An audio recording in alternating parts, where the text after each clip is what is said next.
Welcome everyone. আগের উইকে আমরা ভিডিও আনতে পারিনি, অ্যাজ ইউজুয়াল আমি বলেছিলাম বিজি থাকবো, হয়তো আনতে পারবো না, কিন্তু আমি ট্রাই করেছিলাম, তো আমি টাইম বার করতে পারিনি। তো লাস্ট উইক, তো যেদিন রেজাল্ট ছিল ভোটের, ইলেকশনের রেজাল্টের ঠিক একদিন আগে এসে আমি কিছু স্টকস আপনাদেরকে বলে যাই। এবং সেই স্টকসগুলোর যখন মেনশন করেছিলাম, এটাও বলেছিলাম, আপনারা ভিডিওটা আছে এখনো চ্যানেলে, দেখতে পারবেন গিয়ে, যে আপনারা এইসব স্টকগুলোতে এন্ট্রি নেবেন ভোটের পরে। ট্রাই করবেন ভোটের ইলেকশনের আগে এন্ট্রি না নিতে। তো যদি কেউ ইলেকশনের রেজাল্টের পরে রাদার এন্ট্রি নিয়ে থাকেন, তাহলে আপনারা প্রত্যেকটা স্টকে যে তিনটে মেনশন ছিল, টাইটান, এইচডিএফসি এবং দীপক নাইট্রেট, তিনটেতেই নো ডাউট প্রফিটে আছেন, যে লেভেল মেনশন করা ছিল। এবং এই যে ইলেকশনের দিনের ক্যান্ডেলটা দেখতে পাচ্ছেন, আপনাদের কাছে এটা আরেকটা লার্নিং থাকবে যে কেন আমি ইলেকশনের রেজাল্টের আগে এন্ট্রি নিতে না করেছিলাম।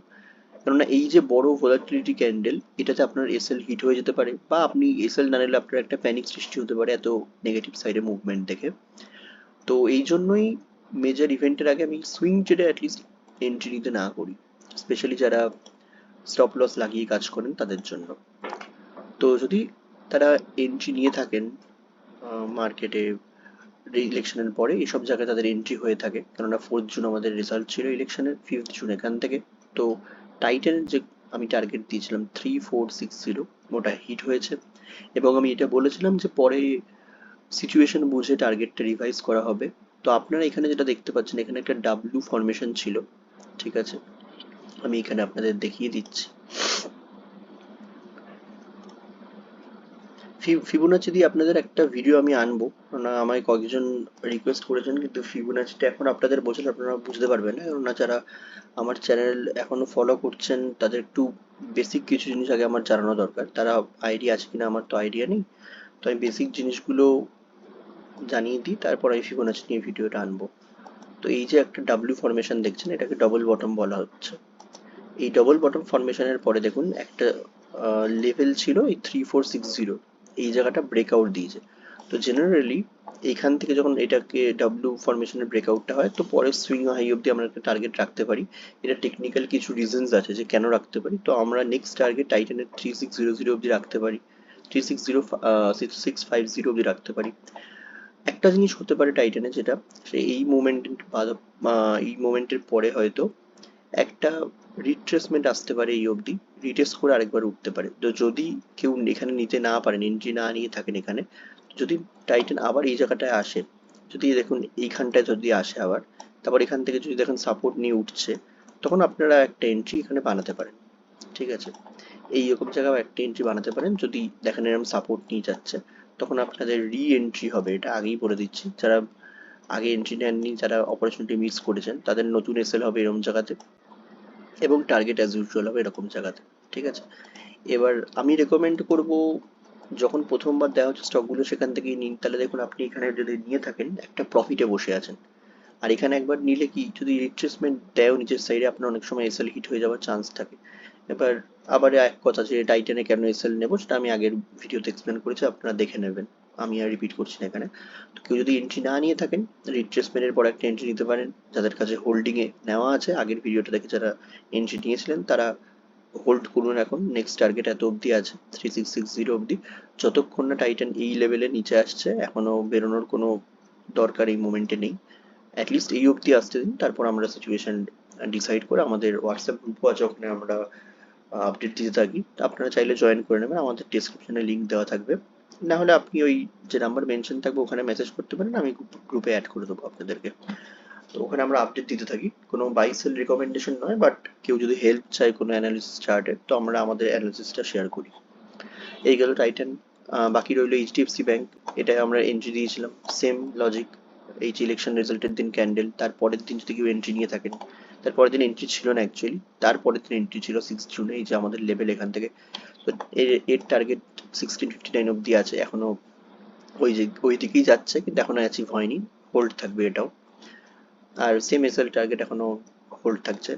দীপক নাইট্রেট আমরা দিয়েছিলাম, দীপক নাইট্রেট আগের ভিডিওতে ডিসকাশন ছিল, সেম 4th জুনের ক্যান্ডেল, 5th জুনে আমরা এখান থেকেই বাই করবো বলেছিলাম। তো ইলেকশনের রেজাল্টের দিন যদি আমরা বাদ দিই, ফিউজিয়ন যদি এন্ট্রি নিয়ে থাকতাম তো আমরা প্রফিটেই আছি।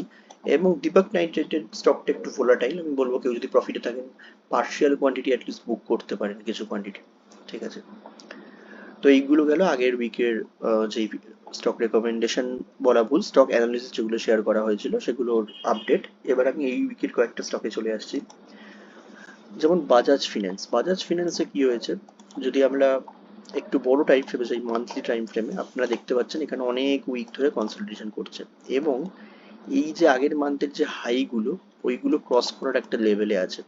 ঠিক আছে, এর ওপরে গেলেই মানে 3405 এর ওপরে গেলে আমরা একটা ট্রাই নেব। তার আগে আমরা উইকলি একবার সিচুয়েশনটা দেখে নিই।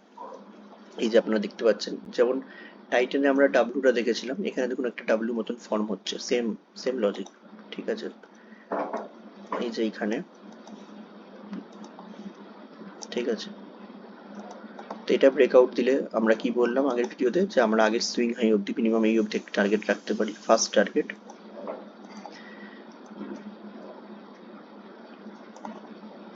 আপনারা নিজেরাও চার্টগুলো ড্র করা একটু প্র্যাকটিস করবেন, হেল্প লাগলে তো আমরা আছি, আমাদের গ্রুপে জয়েন করতে পারেন। এমনি আমি একটা ফান্ডামেন্টাল কোর্স আনার কথা ভাবছিলাম, টাইম পাবো না এখন আই গেস, দেখছি জুলাইয়ের এন্ডে যদি পারি। তো এই যে ডাব্লিউ যে ফরমেশনটা আছে, ঠিক আছে, এই ডাব্লিউ ফরমেশনের ব্রেকআউট দেওয়ার জায়গায় আছে, তো আমরা 3415 এর ওপরে এটার প্ল্যানিং করব। যদি এই লেভেলটায় আসে, এই লেভেলের ওপরে যায়, তাহলে আমরা একটা বাইং এন্ট্রি প্ল্যান করব। এইখানে আমাদের আগের উইকের নিচে এসএলটা থাকবে আর আমাদের টার্গেট এখানে থাকবে। তো 1:1 একটা প্ল্যান হচ্ছে এখানে। ঠিক আছে, তো এটাও গেল বাজাজ ফিন্যান্স। এবং আপনাদের আমি যে স্টকগুলো দেখছি, দেখুন প্রত্যেকটাই একটু লার্জ ক্যাপ স্টক, একটু রেপুটেড কোম্পানি। বাজাজ ফিন্যান্সের অনেক, যারা ইএমআই তে কোনো প্রোডাক্ট কেনেন তারা জানেন বাজাজ ফিন্যান্সের কথা। তো আমি চাই না কেউ কোনো খারাপ স্টক নিয়ে ফেসে যাক, ওই জন্য আমি এইসব স্টকগুলোই রেকমেন্ড করছি আপাতত। মানে যদি ট্রেড করেন এগুলোর উপরই করবেন, নিফটির মধ্যে এগুলো। তো আস্তে আস্তে আমরা অন্য স্টকে যাবো, আমি আজকে রেখেছি দুটো স্টক আসছে ওগুলোতে। যাই হোক, এবার এশিয়ান পেইন্টস যদি দেখি, এশিয়ান পেইন্টসে কি হয়েছে, অনেক উইক একটা ফলের পর অনেক উইক ধরে এখানে একটা বক্স কনসলিডেশন হচ্ছে। ঠিক আছে, আপনি যদি দেখেন এই যে বক্সের মধ্যে মেজরলি, এই বক্সের মধ্যে ও চলছে মোটামুটি 6 মাস হয়ে গেল। ঠিক আছে, ফেব্রুয়ারি থেকে জুন, মোটামুটি 5-6 মাসই হয়েছে।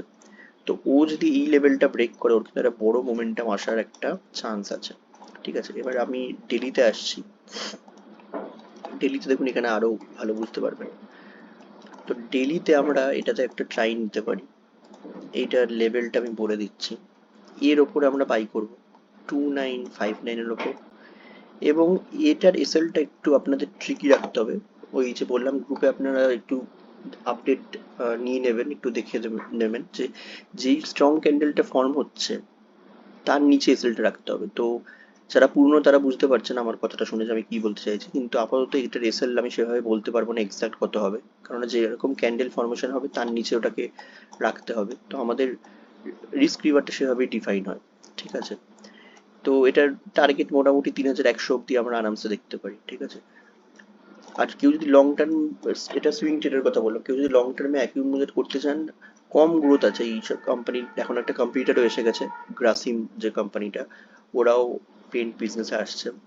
তো হয়তো কোয়ার্টারলি রেজাল্টে আমাদের ওয়েট করতে হবে, যে কিছু প্রবলেম আসছে কিনা আমাদের দেখতে হবে, যে কম্পিটিটর কোনো মার্কেট ক্যাপ, মানে মার্কেটের কোনো শেয়ার ওরা নিয়ে নিচ্ছে কিনা, কাস্টমার বেস কমছে কিনা, সেটা আমরা আপকামিং টাইমে দেখে, 1-2 কোয়ার্টার দেখে আমরা ইনভেস্টমেন্টের লং টার্মের জন্য ভাববো। এমনি এইসব স্টকগুলো হিউজ যে লং টার্ম পোটেনশিয়াল নেই এটা বলা ভুল, কিন্তু যে কোম্পানিগুলো বুমিং নতুন আসছে সেগুলোর থেকে যে রিটার্নটা আপনি এক্সপেক্ট করতে পারেন, এগুলো অলরেডি এস্টাবলিশড কোম্পানিতে অতখানি রিটার্ন এক্সপেক্ট সব সময় করা যায় না। করা অবশ্যই যায়, কারণ রিসেন্ট মাহিন্দ্রা অ্যান্ড মাহিন্দ্রা আমরা দেখেছি লার্জ ক্যাপ স্টক অনেক রিটার্ন দিয়েছে, কিন্তু স্কোপটা বা প্রবাবিলিটিটা ছোট কোম্পানির গ্রো করার বেশি থাকে। এরা একটু স্ট্যাগনেন্ট হয়ে যায় একটা লেভেলের পরে গিয়ে, গ্রোথটা সেই লেভেলে আসে না, কিন্তু একটা কনসিস্টেন্ট প্রফিট আপনাদের বা কনসিস্টেন্ট রিটার্ন আপনাদের আসতে থাকবে এইসব কোম্পানিতে ইনভেস্ট করলে, আর আপনারা পয়সাটা সেফ থাকবে। তো এইটাতে আপনারা একটু নজর রাখবেন, এই লেভেলের ওপরে আমরা একটা বাইং ট্রাই করতে পারি 2960 ওপর। ঠিক আছে, তো লেভেলটা আমি আরেকবার মার্ক করি, 2960 এর ওপরে বাই করতে পারেন। ঠিক আছে, এই গেল এশিয়ান পেইন্টস। এবার আমি বলতে চাই দুটো স্মল ক্যাপ কোম্পানি আছে, ওগুলোর ওপরে আমি একটুখানি রিসার্চ করছিলাম, তখন আমি পেলাম। তো আপনারা না, যারা নতুন আছেন তারা এই স্টকগুলো থেকে একটু দূরে থাকবেন, কিন্তু এইগুলো একটু যদি আপনার কি বলবো ক্যাপিটাল বেশি থাকে, আপনারা ট্রাই করবেন একটু স্মল অ্যামাউন্ট গুলো দিয়ে। কেননা এইগুলো গ্রোয়িং কোম্পানি, এগুলোর ফিউচার অনেকটাই ব্রাইট লাগছে আমার। এই এই জায়গা থেকে আমি যে স্টাডিটা করলাম, কিছু ফান্ডামেন্টাল জিনিসও স্টাডি করেছি, আমি শেয়ার করবো পরে। তো এটা ফান্ডামেন্টাল তো ভালো আছেই, এবং কোম্পানিতে যে আমি চার্টটা দেখতে পাচ্ছি, এখানেও আপনারা একটা ডাব্লিউ টাইপের দেখতে পারবেন, যদিও এখানে একটা ট্রিপল বটম টাইপের হচ্ছে, মানে তলা দিয়ে একটা ট্রেন্ড লাইন টাইপেরও আসছে। এখান দিয়ে একটা মানে একবার হাই মারলো, তারপর যে কোম্পানিটা লো ছিল সেই আগের লোটা, আগের লোটাকে রিফেন্ড করেছে পরের লোটা। তো এরকম ভাবে লোটা শিফট হতে হতে যাচ্ছে, আর আপার যে রেজিস্ট্যান্সটা ওটাও ব্রেক করেছে এবং রিটেস্টও হয়েছে। তো এটাও খুব একটা ভালো জায়গাতে আছে। এটার আমরা প্ল্যানিং করব এখানটায়, এখান থেকে। এবং এসএল থাকবে, ছোট্ট এসএল থাকবে 5%-এর, এবং আপনাদের টার্গেট থাকবে হলো all time high of the first target. এরকম জায়গা অবধি থাকবে, 1:1790 অবধি থাকবে। তারপর আপনারা সিচুয়েশন বুঝে ট্রেল করতে করতে যাবেন, ওটা আমরা পরবর্তী ভিডিওতে সিচুয়েশন বুঝে আপডেট দিয়ে দেবো। কিন্তু মাথায় রাখবেন, স্মল ক্যাপ কোম্পানি বা এরকম টাইপের কোম্পানিতে আপনারা কিন্তু এসএল মাস্ট, ঠিক আছে? কেননা আমি চাই না কেউ এই কোম্পানিতে বেশি রিটার্নের চক্করে ঢুকে ফেঁসে যান, ঠিক আছে? আরেকটা চলো অনুপ ইঞ্জিনিয়ারিং। এখানেও আপনারা দেখতে পাচ্ছেন একটা হায়ার হাই অনেক উইক ধরেই আসতে আসতে যাচ্ছে, এবং এই কোম্পানির ফান্ডামেন্টালটাও ভালো। কোম্পানির কিছু ফিউচার নতুন নতুন আপডেট আছে, যেগুলো আমি ফান্ডামেন্টাল তো এই ভিডিওতে আমি দেখাচ্ছি না, তো আমি শেয়ার করছি না। অনেকগুলোই আপডেট আছে এই কোম্পানির, আমি কালকে স্টাডি করছিলাম। তো এই কোম্পানিতে কি হয়েছিল, একটা ফল এসছে, ফলের পরে একটা এখানে লাস্ট সাপোর্ট নিয়েছিল, সেখান থেকে একটা স্ট্রং ক্যান্ডেল বানিয়েছে। আর যে ফলটা হয়েছিল সেটা 4th জুনের ফল, সেই ভোটের দিনের। তো এই ফলটাকে আমরা ইগনোর করতে পারি। তো এই ফলটার পরের দিনই ওটা বুলিশ এনগালফিং দিয়ে ওটাকে কভার করে দেয় বায়াররা, এবং এখানে এসে হোল্ড করছে। তো এই লেভেলের ওপরে যখন বেরোবে, আমরা একটা এসএলটা একটু বড় হবে এখানে, তো আপনারা চাইলে এসএলটা এরম জায়গাতেও রাখতে পারেন, রেঞ্জের নিচে এরম জায়গায় রেখে লাস্ট সুইং হাই অবধি আপনারা একটা টার্গেট রাখতে পারেন, এরকম জায়গা অবধি। তো এখানে 1:4 এর একটা টার্গেট আসছে। তো আজকে আমরা এই কটা স্টকই অ্যানালিসিস করলাম, আগে উইকের স্টকগুলো ডিসকাস করে দিলাম যে কি সিচুয়েশন আছে। আপনারা চাইলে এই বেসিসে অ্যানালিসিস করতে পারেন, এবং কেউ যদি চান কম কোয়ান্টিটি, একটা দুটো কোয়ান্টিটি নিয়েও দেখতে পারেন, যে ট্রাই করে, বা পেপার ট্রেডেও করে দেখতে পারেন, ঠিক আছে?